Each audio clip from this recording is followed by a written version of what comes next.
Hi friends, welcome to my channel Nancy's world. అందరు ఎలా ఉన్నారు? మేమైతే చాలా బాగున్నాం. మీరు అందరు ఎలా ఉన్నారో కామెంట్ చేయండి. ముందు వీడియో చూసారు కదా, దాని కంటిన్యూషన్ వీడియో ఇది. నేను ముందే చెప్పాను కదా వీడియోలో, అమ్మమ్మ వాళ్ళ ఇంటి పక్కనే టెంపుల్ ఉంటుంది అని. అక్కడ ఎల్లమ్మ పోచమ్మకి ఈవినింగ్ మళ్ళీ బోనాలు చేస్తామని. అక్కడ బోనాలు ప్రిపరేషన్ అయితే అవుతుంది. నేను మా చెల్లి 2 బోనాలు ప్రిపేర్ చేస్తున్నాము.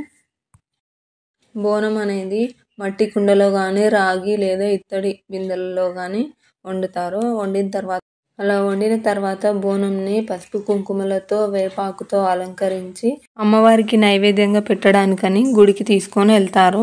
మనం చిన్నప్పుడు తెలుగులో ప్రకృతి వికృతి పదాలు అనేది చదువుకున్నాం కదా. అసలు బోనం అంటే తెలుగులో భోజనం అని అర్థం. అమ్మవారికి భోజనం పెట్టడానికి బోనం తయారు చేసుకొని తీసుకొని వెళ్తాం అన్నమాట. ఇక్కడ నేను కుంకుమతో, మా చెల్లి పసుపుతో 2 బోనాలు ప్రిపేర్ చేస్తున్నాము. ఇక్కడ ఈ 2 బోనాలు ప్రిపేర్ చేయడానికి మాకైతే ఒక 2 hours టైం పట్టింది. అప్పట్లో అయితే మట్టి కుండలో ఉండి అదే కుండకి అట్లే పసుపు బొట్లతోటి అలంకరించేవాళ్ళు. కానీ ఇప్పుడు జనరేషన్ చేంజ్ అయింది కదా, వేరే సపరేట్గా ఫస్ట్ పక్కన ఉండి తర్వాత బోనం కుండని మంచిగా డెకరేట్ చేసుకొని, అంటే డెకరేషన్ అంటే పసుపు కుంకుమతోనే, కానీ అప్పుడు ఇట్లా బొట్లు పెట్టుకునే వాళ్ళం.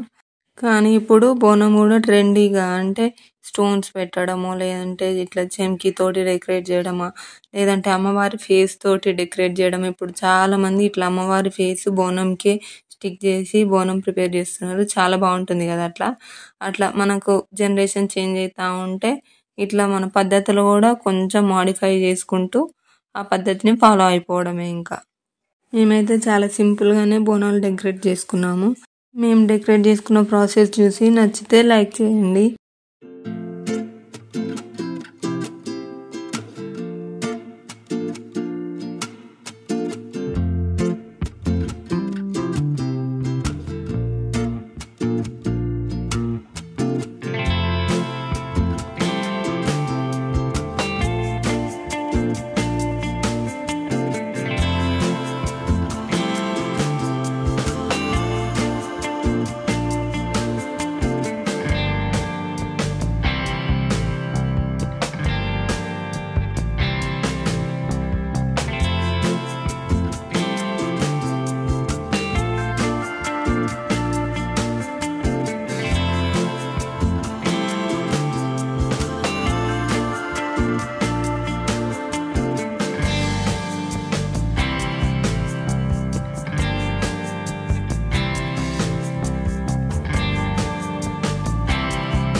ఇక్కడైతే నేను అమ్మవారి రూపు గీసాను. అంటే మొత్తం ఫేస్ కాకుండా కళ్ళు, ముక్కు, అమ్మవారి ముక్కు పుడక గీసి చెంకీ తోటి డెకరేట్ చేశాను.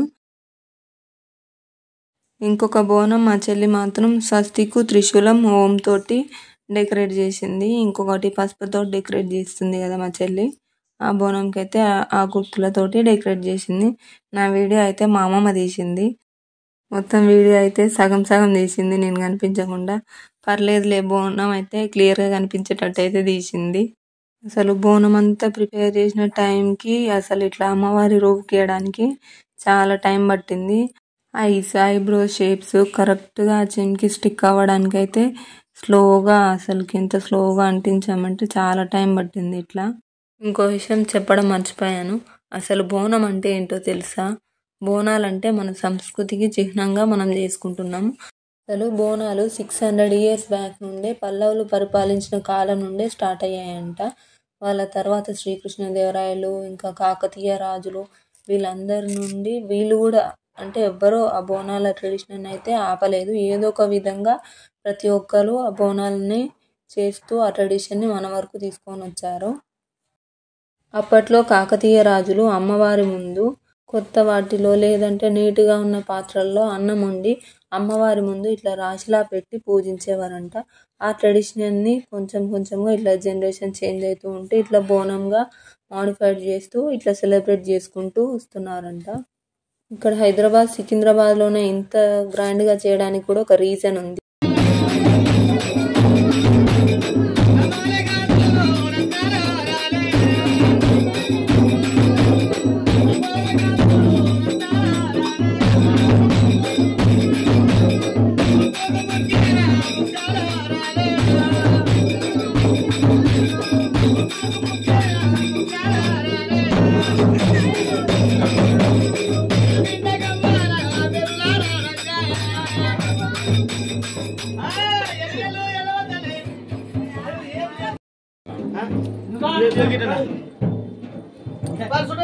ఇక్కడ హైదరాబాద్, సికింద్రాబాద్లోనే ఇంత గ్రాండ్గా సెలబ్రేట్ చేయడానికి రీజన్ ఉందని చెప్పాను కదా. అదేంటంటే అప్పుడు 1869లో కలరా, ప్లేగు, మలేరియా ఇలాంటి డిసీజ్ అన్నీ ఒకటేసారి అటాక్ అయిపోయినాయంట. వీటి వల్ల చాలామంది జనాలు చనిపోయేవారంట అసలుకి. ఎందుకంటే అప్పట్లో సరిగ్గా ట్రీట్మెంట్ లేదు కదా. సరిగ్గా ట్రీట్మెంట్ అందక చాలా వరకు అయితే చనిపోయేవారంట. అప్పుడు కొంతమంది అప్పుడున్న రాజులలో వాళ్ళు ఇట్లా ఈ డిసీజ్ అనేది ఏమైనా తగ్గితే అమ్మవారికి ఇట్లా పూజలు చేసి గుడి కట్టిస్తామని మొక్కుకున్నారంట. అప్పటి నుండి కొంచెం ఈ డిసీజ్ అనేవి కొంచెం తగ్గుముఖం పట్టడంతో అప్పుడున్న రాజులు పూజలు చేసి సికింద్రాబాద్లోని కాళీమాతని ప్రతిష్ఠించి పూజలు చేస్తూ బోనాలు చేయడం స్టార్ట్ చేశారంట. ఇలా ఉండగా ఇంకొక రీజన్ ఏంటంటే 90లో మూసీ నది పొంగి హైదరాబాద్ మొత్తం వరదలతో మునిగిపోయిందంట. అప్పుడు కూడా చాలా మంది జనాలు చనిపోయారంట. అప్పుడు హైదరాబాద్ మొత్తం ఈ మూసీ నది వాటర్తో నిండిపోయిందంట. అప్పుడున్న రాజులు చార్మినార్ దగ్గర ఉన్న మూసీ నది వాటర్లో అమ్మవారికి పూజ చేసిన పసుపు, కుంకుమలు, గాజులు, ఈ పట్టు వస్త్రాలు సమర్పించి వాటర్ అంతా తగ్గితే పూజలు, ఈ బోనాలు చేస్తామని మొక్కుకొని అప్పటి నుండి వాటర్ తగ్గిన తర్వాత బోనాలు చేయడం స్టార్ట్ చేసిరంట.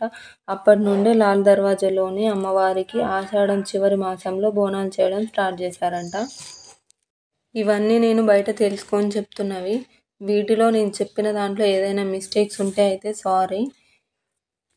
ఇదైతే ప్రతి ఒక్కరికి తెలిసే ఉంటుంది అనుకుంటా. ఎందుకంటే నేను చిన్నప్పటి నుండి కూడా ఇది నేను వింటూనే ఉన్నాను. ఏంటంటే అసలు ఈ ఆషాఢ మాసంలో అమ్మవారు తన పుట్టింటికి వెళ్తుందంట. అప్పుడు తనకు ఇష్టమైనవన్నీ ఆమెకి వండి పెట్టడమే ఈ బోనాల సెలబ్రేషన్ అంట. ఎందుకంటే ఆషాఢంలో అయితే ముహూర్తాలు ఏవి ఉండవు కదా. అప్పుడు ఇంటికి వచ్చిన ఆడబిడ్డకి ఆషాఢం అడ్డ అని చెప్పేసి తనకి ఇష్టమైన విందు వినోదం అన్నీ చేసి పెట్టడమే ఈ బోనాల పండుగ అని చెప్పేసి నేను వింటూ ఉన్నా. చిన్నప్పటి నుండి నేను వింటూ వచ్చిన ఇది స్టోరీ. ఇది నేను విన్న స్టోరీ. ఇది నిజమా కాదా, మీరు ఎప్పుడైనా విన్నారా ఈ స్టోరీ? ఇది నిజమైతే మీరు ఎప్పుడైనా వింటే కామెంట్ చేయండి. ఇక్కడ ఇంకా మా బోనాల దగ్గరికి వస్తే అయితే అసలు మేము బయటికి రాగానే బోనం ఎత్తుకొని వర్షం స్టార్ట్ అయింది. ఒక 1-2 minutesలోనే అసలు కొంచెం కొంచెం ఇంకా ఫుల్ వర్షం స్టార్ట్ అయిపోయింది. అంత వర్షంలో అయినా సరే మేము మా వాళ్ళందరూ అసలు తగ్గేదే లేదు ఇంకా బోనాలకు అని చెప్పేసి అంత వర్షంలో అయినా సరే బోనాలు తీసుకొని వచ్చాం. ఇంకా మా నవీన్ వాళ్ళైతే అమ్మవారికి తొట్టెల తీసుకొని వచ్చారు. ఆ తొట్టెలకి ఇట్లా డిజైన్ ఉంటాయి కదా పేపర్వి కవర్స్, ఆ వర్షంకి తడిచి ఆ షర్టు మొత్తం ఖరాబ్ అయిపోయింది. ఇక్కడ చూసుకుంటున్నాడు చూడండి, షర్ట్ అంతా కలర్స్ ఉన్నాయని చెప్పేసి. షర్టు పోతే పోయింది కానీ అసలు ఎప్పుడు వర్షంలో తడుద్దామన్నా కానీ అసలు కుదరదు. కానీ ఈ రీజన్ తోటైనా సరే ఈరోజు వర్షంలో తడిచినాం, ఫుల్ హ్యాపీ. ఇంకా ఇక్కడ మా చిన్న మేడం కూడా బోనం ఎత్తుతుంది చూడండి. ఇక్కడ ఎల్లమ్మ పోచమ్మకి కూడా బియ్యం తీసుకొచ్చింది అక్క, వడి బియ్యం పోయడానికి. ఇక్కడ అక్క వాళ్ళు పోస్తున్నారు. అక్క వాళ్ళు, మేము, చెల్ల వాళ్ళు, మమ్మీ డాడీ, ఇంకో నాని వాళ్ళు అందరూ బియ్యం పోస్తుండే. అంటే పోస్తే ఇట్లా ముగ్గురైనా ఐదుగురైనా ఇట్లా 9 మంది అయినా కానీ బియ్యం పోస్తారంట. అంటే ఇట్లా కపుల్స్ లాగా ఉన్నా సరే, ఇట్లా సింగిల్గా అయినా సరే, ఇట్లా అంటే 3 మెంబర్స్ 5 మెంబర్స్ ఇట్లా 9 మెంబర్స్ ఇట్లా ఉండే పోస్తారంట బియ్యం. అమ్మవారికైనా సరే ఇట్లా బయట మనం ఏదైనా ఫంక్షన్స్ చేసుకున్నా, మన కోడి బియ్యం ఉంటే వడి బియ్యం పోసుకున్నా, పెళ్ళిళ్ళలో బియ్యం పోసినా ఇట్లే పోస్తారు కదా. ఇట్లా గర్భగుడిలోకి వెళ్ళి అమ్మవారిని దర్శించుకుంటే అసలు చాలా బాగా అనిపిస్తుంది. కానీ అన్ని టెంపుల్స్లో అయితే ఇట్లా ఉండదు కదా. చాలా వరకు అయితే వాళ్ళే పోస్తారు బియ్యం. మనం తీసుకెళ్ళినా కానీ మన చేతి అయితే పోయించినా కానీ బయటనే పోయిస్తారు. ఇట్లా గర్భగుడికి అయితే అలౌ చేయరు. ఇట్లా అమ్మమ్మ ఇంటి దగ్గర మాత్రం ఇట్లా లోపలికి అలౌ చేస్తారు. కపుల్స్లో అయినా సరే ఇట్లా సింగిల్గా ఎవరైనా పోసినా కానీ నాకు మాత్రం మనసుకు చాలా ప్రశాంతంగా అనిపిస్తుంది. అట్లా అమ్మవారికి దర్శించుకొని అమ్మవారికి మొక్కుకొని వస్తే మాత్రం ఉన్న కొన్ని సెకండ్స్ అయినా కానీ చాలా సాటిస్ఫాక్షన్ అనిపిస్తుంది. మనసుకు మాత్రం చాలా ప్రశాంతంగా ఉంటుంది. ఓకే, నా వీడియోస్ అయితే ఎండ్ వరకు చూడండి. ఒకవేళ మీకు ఏమైనా వీడియోస్ నచ్చితే లైక్ చేయండి, కామెంట్ చేయండి, మీ ఫ్రెండ్స్ అండ్ ఫ్యామిలీ మెంబర్స్కి షేర్ చేయండి. ఇంకా మంచిగా సపోర్ట్ చేయండి. ఇంకా ఎవరైనా కొత్త వాళ్ళైతే నా వీడియో చూస్తున్నట్లయితే ప్లీజ్ సబ్స్క్రైబ్ చేసుకోండి. ఇప్పటి వరకు చెప్పిన వాటిలో మాత్రం ఏమైనా మిస్టేక్స్ ఉంటే మాత్రం సారీ. ఎందుకంటే నాకు తెలిసినవి తెలుసుకున్నవి కలిపి చెప్పాను కాబట్టి అందులో ఏమైనా మిస్టేక్స్ ఉంటే అయితే సారీ.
ఓకే అండి, ఇంకా మంచి మంచి వీడియోస్తో మేము ముందు ఉంటాం.